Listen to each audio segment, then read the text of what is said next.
Hi, I made a new Gravitrax course. So in this one, I used many of the new parts of my Gravitrax Starter Set Pro.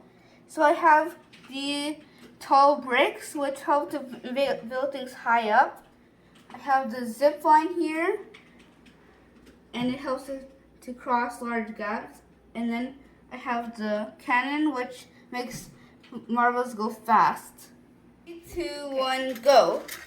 Okay, around the star, into the loop, and then zip line went, and done. So fast.